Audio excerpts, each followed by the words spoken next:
लेकिन मैं तो ज्ञानवान उस पागल को भी अपने स्थान मस्तिष्क में बहुत बड़ी श्रद्धा देता हूं, जो एक चौराहे पर खड़े होकर के लगातार गाली तो देता रहता है, क्योंकि उसने अपनी जीवन का एक व्रत तो बना रखा है, एक निष्ठा तो उसके जीवन में है। लेकिन जो अपने स्थान से हिल जाता है, दिख जाता है, कुछ छोटे बहुत प्रलोभनों को देख करके, इस तरह के व्यक्ति का जीवन के अंदर कभी कोई मूल्य नहीं हुआ करता। आज हम क्यों याद करते हैं भाई मतीदास को, क्यों याद करते हैं बंदा बैरागी को, क्यों याद करते हैं उन लोगों को कि जिन्होंने अपने जीवन में आदर्शों के लिए अपनी आहुति दी? सिर्फ इसीलिए ना कि वो अपने जीवन में कोई व्रत लेकर के चले। अगर व्यक्ति के जीवन से व्रत की भावना निकल जाएगी, सिद्धांत की भावना निकल जाएगी, तो निष्ठाहीन होने के बाद में फिर व्यक्ति का मूल्य क्या रह जाता है? जिस समय अंग्रेजों का राज था और गांधी ने हिंदुस्तान में आजादी का आंदोलन चलाया, उस समय किसी उर्दू के शायर ने गांधी के लिए शेर लिखा। उस समय वो मौजू होता था या नहीं, लेकिन आज जरूर मौजू होता है, क्योंकि एक गांधी उस समय भी था और एक गांधी आज भी है। फर्क इतना ही वो पुरुष था और आज की गांधी स्त्री है। तो उस समय उर्दू के शायर ने लिखा था कि बुद्धू मियाँ भी आज तो गांधी के साथ हैं।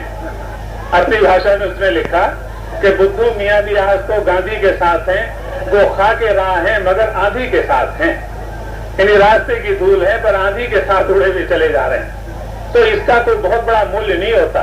और इस प्रकार के जो तूफान आते हैं, उन तूफानों की उम्र भी बहुत लंबी नहीं हुआ करती। इसलिए मैं तो अपने आदि भाइयों से और खासतौर से उन लोगों से कि जिन्होंने राजनीति में रहकर के एक आदर्श पर चलना सीखा है और राजनीति में रहकर भी एक अपने निष्ठा के साथ जीवन को चलाया है, इस प्रकार के व्यक्तियों को कहता हूं कि इन उतार चढ़ावों से कभी उनको अपनी हिम्मत नहीं हारनी चाहिए, बल्कि इन उतार चढ़ावों में और उत्साह के साथ अपने लक्ष्य की ओर अग्रसर होना चाहिए।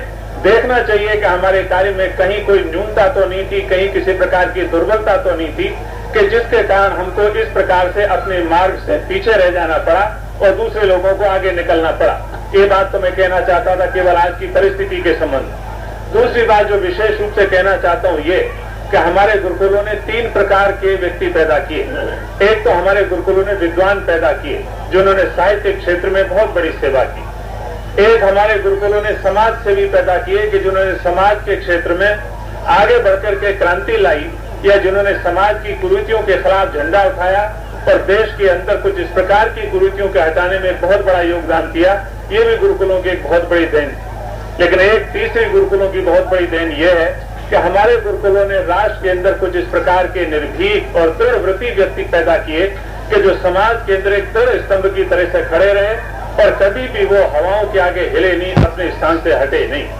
आज के इस गुरुकुल शिक्षा प्रणाली सम्मेलन में अगर हम सबसे बड़ी चीज यही सीख सकें कि हमारे राष्ट्र को आज सबसे बड़ी आवश्यकता इसी प्रकार के दृढ़व्रती व्यक्तियों की है कि जो अपने सिद्धांतों के प्रश्न पर कहीं किसी समय भी किसी प्रकार से डिगे ना, हिले ना, इस प्रकार के व्यक्ति आज अगर दे सकें और आज की शिक्षा प्रणाली इस प्रकार की भावना हमारे देश के अंदर बढ़ सके तो हमारे राष्ट्र का बहुत बड़ा उपकार हो सकता है।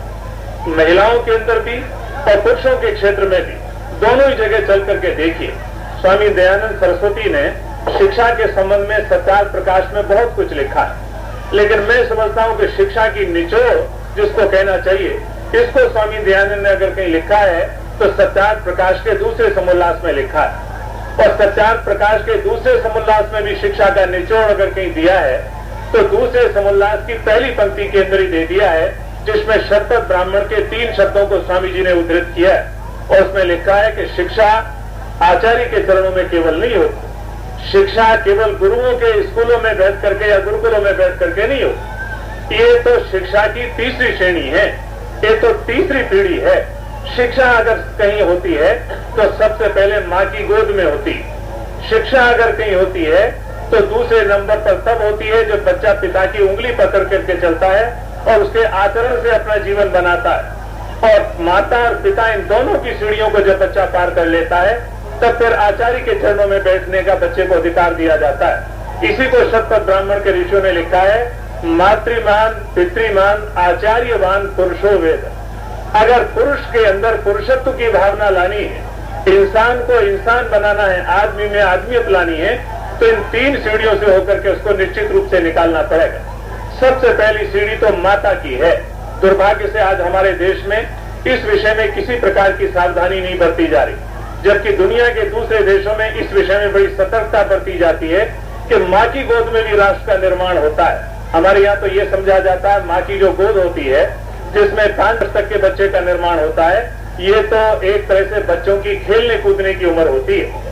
इसके अंदर तो बच्चे को जितना भी वो घुल सके, अच्छे अच्छे कपड़े पहनाए जा सके, अच्छा खाना खिलाया जा सके, शायद इसी प्रकार की उम्र होती है। लेकिन हमारे ऋषियों का कहना यह है कि बच्चे के 75% संस्कार 6 वर्ष की आयु तक उसके मस्तिष्क में पड़ जाते हैं।